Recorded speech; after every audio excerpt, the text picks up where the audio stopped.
आज हम लोग फिजिक्स में हेलो हेलो आज फिजिक्स में न्यूक्लियर एनर्जी के बारे में पढ़ेंगे।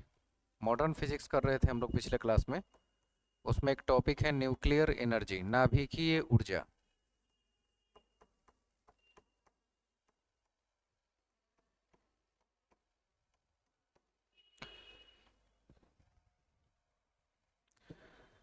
नाभिकीय ऊर्जा को प्राप्त करने के लिए जो यूरेनियम है, यूरेनियम 92 235।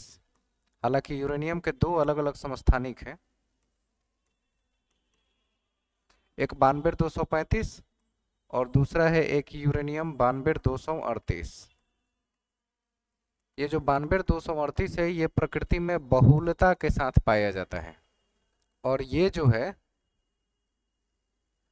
इसकी मात्रा कम है। इसकी मात्रा काफी कम है यूरेनियम 92 235 की।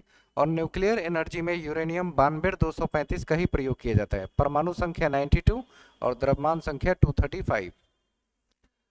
न्यूक्लियर एनर्जी प्राप्त करने के लिए आपको पता होना चाहिए कि अगर 1 kg यूरेनियम का हम प्रयोग कर रहे हैं तो यहाँ 10⁻14 जूल ऊर्जा प्राप्त होती है। ऊर्जा को जूल में मापते हैं तो 10⁻14 जूल ऊर्जा प्राप्त होती है। और अगर इसकी जगह पर पहले जो हम लोग प्रयोग करते थे 1 kg कोयला अगर प्रयोग करके हम एनर्जी को कन्वर्ट करें, 1 kg कोयला, तो ये महज इसके आधा एनर्जी जनरेट करता था। 10⁻7 जूल ऊर्जा ये प्रोड्यूस कर पाता था। और प्लस अत्यधिक प्रदूषण, जो इससे गैस निकलती थी CO2 गैस, ये बहुत ज़्यादा कोयले से ऊर्जा प्राप्त करने की वजह से CO2 की मात्रा ज़्यादा हो गई और यूरेनियम से ऊर्जा पूरी तरह ये हो जाती है।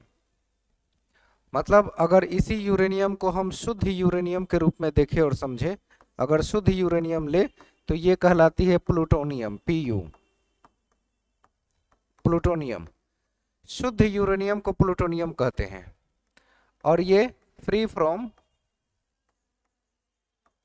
न्यूक्लियर वेस्ट, जो नाभिकीय कचरा बन सकता है उस कचरा से मुक्त होता है। और न्यूक्लियर वेस्ट में कौन कौन सी चीजें आती है? अल्फा रेज आती है, बीटा रेज आती है और गामा रेज आती है। ये तीनों खतरनाक किरणें न्यूक्लियर वेस्ट के रूप में निकलती है। और ये तीनों प्लूटोनियम से नहीं निकलती, क्योंकि यूरेनियम का शुद्ध रूप ही हम प्लूटोनियम में प्रयोग करते हैं। तो ये कुछ बहुत बेसिक चीज है जिसके बारे में आपको जानकारी होनी चाहिए। इसकी मात्रा कम है यूरेनियम 92 235 की। भारत में यूरेनियम कहाँ से निकाला जाता है? तो झारखंड से। यूरेनियम कहाँ से निकालते हैं? झारखंड। और झारखंड में भी कौन से स्थान से? तो एक प्लेस का नाम है जादूगोड़ा। यहाँ से यूरेनियम का निष्कर्षण मतलब निकालने का कार्य होता है। तो यूरेनियम 92 235 भी प्रयोग हो सकता है, लेकिन वो शुद्ध न होने के कारण या न्यूक्लियर एनर्जी उससे जनरेट न होने के कारण उसका प्रयोग हम लोग नहीं करते हैं। जबकि यूरेनियम 92 235 का प्रयोग करते हैं। इसकी मात्रा काफ़ी कम है और ये इंडिया में झारखंड के जादूगोड़ा से निकाला जाता है। और वर्ल्ड में सबसे ज़्यादा यूरेनियम का भंडार कहाँ है? वर्ल्ड में सबसे ज़्यादा यूरेनियम का भंडार कनाडा में है। और कनाडा से ही हम लोग प्लूटोनियम भी मंगाते हैं, कनाडा से। ये तो दो चार बातें आपको पता होना चाहिए। इसको नोट कर लीजिए, फिर देखते हैं कि आगे इसमें हम क्या क्या।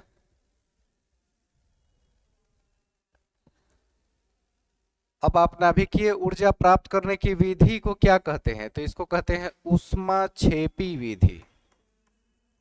ऊष्माक्षेपी विधि के नाम से इसको जाना जाता है। नाभिकीय ऊर्जा जब कभी भी हम प्राप्त करते हैं तो वह विधि आपसे एग्जामिनेशन में पूछी जाए, उसको ऊष्माक्षेपी विधि के नाम से जानेंगे। इसको नोट किया जाए जल्दी से ताकि हम आगे बढ़ें। आज कई सारे इंपॉर्टेंट तथ्य मॉडर्न फिजिक्स में कवर करना है।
हो गया। अब आपको कुछ मतलब बेहतरीन फैक्ट्स आपको बताने जा रहा हूं, काफी शानदार फैक्ट है कि हमारे प्रकृति में जितनी यूरेनियम पाई जाती है, जिससे हम ऊर्जा का मतलब यूरेनियम को ऊर्जा के रूप में बदल के उसका प्रयोग करते हैं, उस यूरेनियम से हमने प्लूटोनियम का प्रयोग करना सीखा। मतलब कि यूरेनियम के शुद्ध रूप, जिससे अल्फा बीटा गामा रेज न निकले, कोई न्यूक्लियर कचरा न हो, उसे प्लूटोनियम कहा जाता है। ये शुद्ध रूप से न्यूक्लियर में प्रयोग किया जाता है, न्यूक्लियर रिएक्टर में प्लूटोनियम का प्रयोग होने लगा। अब आपको बता दें कि हमारे पास जितना यूरेनियम है अभी, जो कि यूरेनियम है तो हमारी प्रकृति में बहुत सीमित है, ऐसा तो नहीं कह सकते कि रोज वो बन रहा है और वो कभी खत्म नहीं होगी, ऐसी कोई प्रक्रिया के साथ जुड़ी है, तो ऐसा नहीं है। यूरेनियम एक समय के बाद समाप्त हो जाएगी, लेकिन यूरेनियम से 3 गुना ज्यादा उपलब्धता थोरियम की है हमारी पृथ्वी पर। किसी एक देश की बात नहीं कर रहे हैं, यूरेनियम से 3 गुना ज्यादा मात्रा में थोरियम अवेलेबल है। और थोरियम जितनी ऊर्जा उत्पन्न कर सकता है वो यूरेनियम के मुकाबले भी कई गुना ज्यादा है। लेकिन हमारे पास जो परमाणु रिएक्टर बने हुए हैं वो थोरियम रिएक्टर्स नहीं है, यूरेनियम वाले रिएक्टर्स। थोरियम के रिएक्टर को बनाने पर काम चल रहा है, और जिस दिन थोरियम का रिएक्टर बन गया, समझिए कि कम से कम कचरे में यूरेनियम से 3 गुना ज्यादा ऊर्जा उतने ही थोरियम से प्राप्त करना चाहते हैं।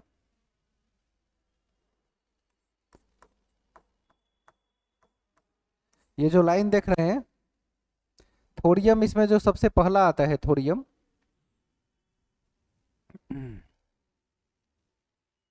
पीरियोडिक टेबल में जो आप नाम लिखते हैं ना, नीचे वाले में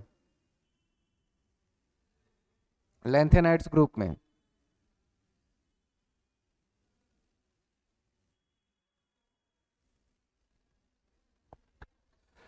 जो एक्टिनोइड्स ग्रुप होता है, लैंथेनाइड्स के नीचे जो एक्टिनोइड्स ग्रुप होता है, उसी एक्टिनाइड्स ग्रुप का ये एलिमेंट है थोरियम।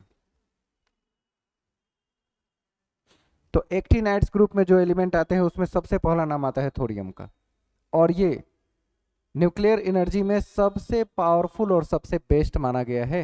लेकिन अभी तक इसका जमीनी स्तर पे जो कार्य होना चाहिए था वो हम नहीं कर पाए हैं।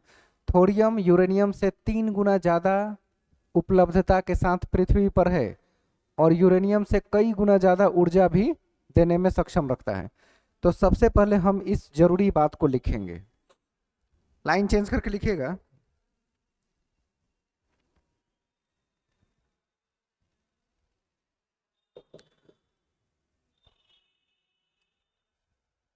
वर्ल्ड न्यूक्लियर एसोसिएशन, यानी कि अंतरराष्ट्रीय नाभिकीय संघ,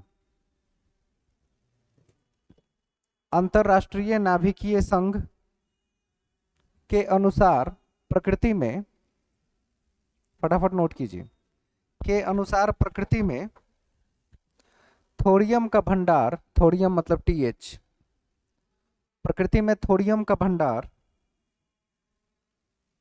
यूरेनियम के मुकाबले 3 गुना ज्यादा है। थोरियम का भंडार यूरेनियम के मुकाबले 3 गुना ज्यादा है,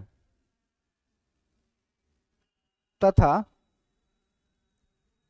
थोरियम यूरेनियम के मुकाबले 250 गुना ज्यादा ऊर्जा प्रदान करती है। 250 गुना ज्यादा ऊर्जा प्रदान करती है। मतलब 2-3 गुना की बात नहीं हो रही है कि कितना ज्यादा ऊर्जा प्राप्त कर सकते हैं, सीधे 250 गुना ऊर्जा ज्यादा प्राप्त करने की संभावना के बारे में चर्चा कर रहे हैं।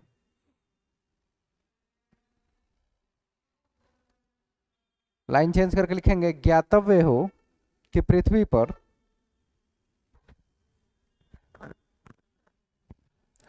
ज्ञातव्य हो कि पृथ्वी पर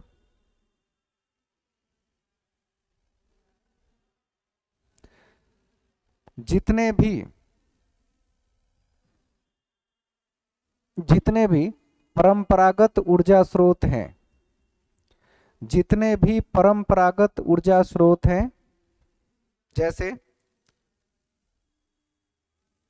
पेट्रोलियम, कोयला, जीवाश्म ईंधन, यूरेनियम, प्राकृतिक गैस इत्यादि इत्यादि, यदि इन सब को मिला दिया जाए, इत्यादि यदि इन सभी को मिला दिया जाए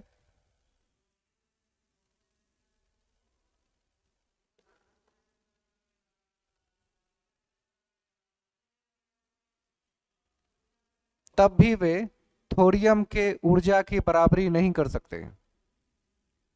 तब भी वे थोरियम के ऊर्जा की बराबरी नहीं कर सकते। इसका अर्थ है कि जितने भी ऊर्जा स्रोत के नाम अब तक हम जान रहे हैं और जो उसके भंडार है, जितनी उसकी उपलब्धता है, उन सब से ज्यादा अकेले थोरियम ही काफी है इस दुनिया को चलाने के लिए। लाइन चेंज करके लिखेंगे, थोरियम से परमाणु कचरा भी, न्यूक्लियर वेस्ट, थोरियम से परमाणु कचरा भी यूरेनियम के अपेक्षा कम होती है, यूरेनियम के अपेक्षा कम होती है।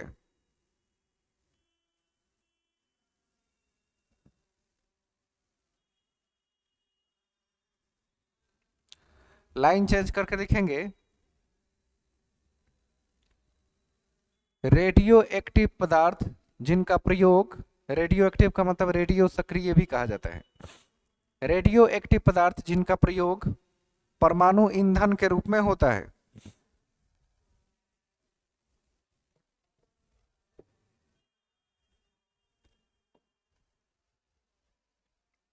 जिनका उपयोग परमाणु ईंधन के रूप में होता है, यूरेनियम,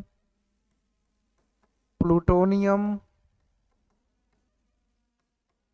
थोरियम, रेडियम, बेरिलियम, ये सब रेडियो एक्टिव एलिमेंट्स हैं।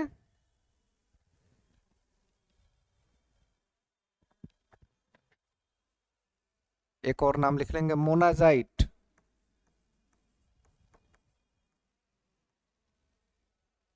इस तरह से जो एलिमेंट्स के नाम अभी आप बोर्ड पर देख रहे हैं, इन सब का संबंध किससे है?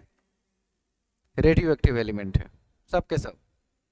और रेडियो एक्टिव एलिमेंट का प्रयोग हम लोग एनर्जी क्रिएट के लिए करते हैं, एनर्जी उत्पन्न करने के लिए करते हैं।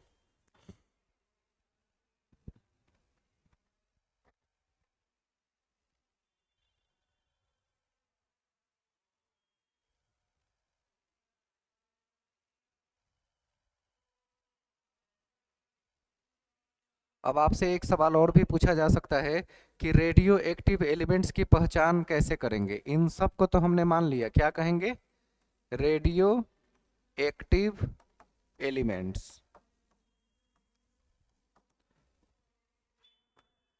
अब तक 118 तत्व हमारे पास ज्ञात हैं। केमिस्ट्री में 118 तत्वों की चर्चा होती है।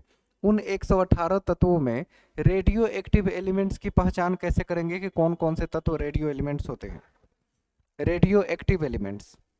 रेडियो सक्रिय तत्व की पहचान कैसे करेंगे?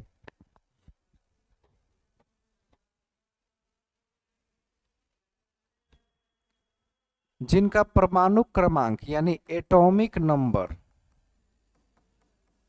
नंबर इसको जेड से रिप्रेजेंट करते हैं। जेड या तो 80 हो या 80 प्लस हो। परमाणु संख्या यदि उनका 80 या 80 के ऊपर हो किसी भी एलिमेंट का, तो वो रेडियो एक्टिव एलिमेंट्स में शामिल हो जाते हैं। ये पहचान करने का एक आसान तरीका है। परमाणु संख्या कम से कम 80 या 80 से अधिक हो तो उनको हम रेडियो एक्टिव एलिमेंट्स में लेते हैं। और क्या क्या नाम लिख सकते हैं? एस्टेराइन,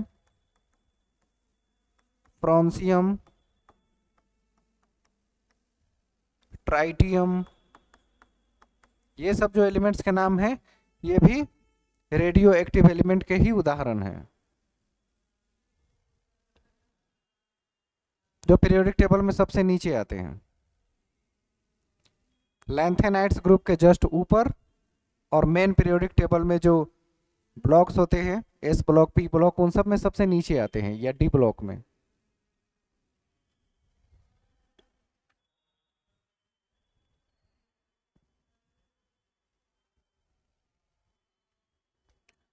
तो ये बेसिक बातें हो गई, आपको इससे क्लियर हो जाएगा कि रेडियो एक्टिव एलिमेंट्स में कौन कौन शामिल होते हैं। ये प्रमुख है, uranium, plutonium, thorium, radium, beryllium, monazite, इन सब का प्रयोग एनर्जी उत्पन्न करने में, क्या कहते हैं उसको, न्यूक्लियर एनर्जी में सब का प्रयोग कर सकते हैं। इन सब से न्यूक्लियर एनर्जी प्राप्त करने की बात हम कर सकते हैं।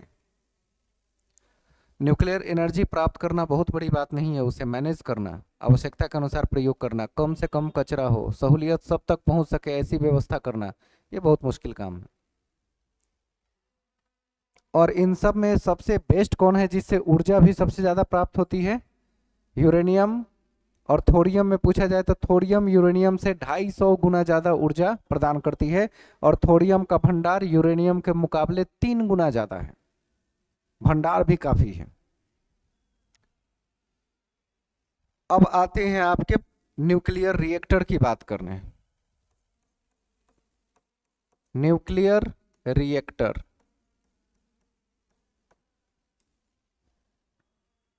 अमेरिका में 2 वैज्ञानिक थे, एक का नाम था ऑटो हान एंड दूसरे व्यक्ति का नाम था स्ट्रॉसमान।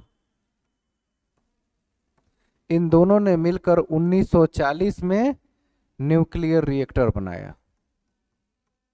न्यूक्लियर रिएक्टर बनाने का काम इन्हीं दोनों ने किया था, ऑटो हान और स्ट्रॉसमान ने। कब? 1940 की बात कर रहे हैं। और कहाँ बना सबसे पहले? अमेरिका। अमेरिका में बना तो लिया भाई, काम ठीक है।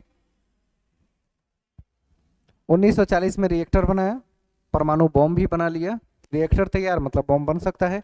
तो जो न्यूक्लियर एनर्जी होती है वो 2 तरह की होती है।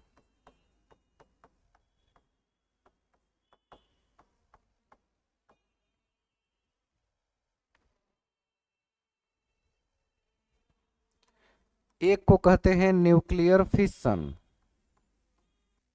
नाभिकीय विखंडन। फिशन को क्या बोलते हैं? विखंडन।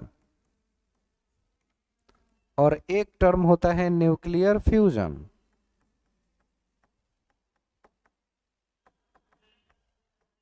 इसको फ्यूजन वर्ड को कहते हैं हम लोग संलयन। न्यूक्लियर फिशन की प्रक्रिया से, विखंडन की प्रक्रिया से परमाणु बॉम्ब बनता है या फिर एनर्जी क्रिएट कीजिए, और न्यूक्लियर संलयन की प्रक्रिया से हाइड्रोजन बॉम्ब बनता है। ऐसे लिख ही देते हैं, हाइड्रोजन बॉम्ब। तो परमाणु बॉम्ब न्यूक्लियर फिजन की वजह से और हाइड्रोजन बॉम्ब न्यूक्लियर फ्यूजन की वजह से होता है।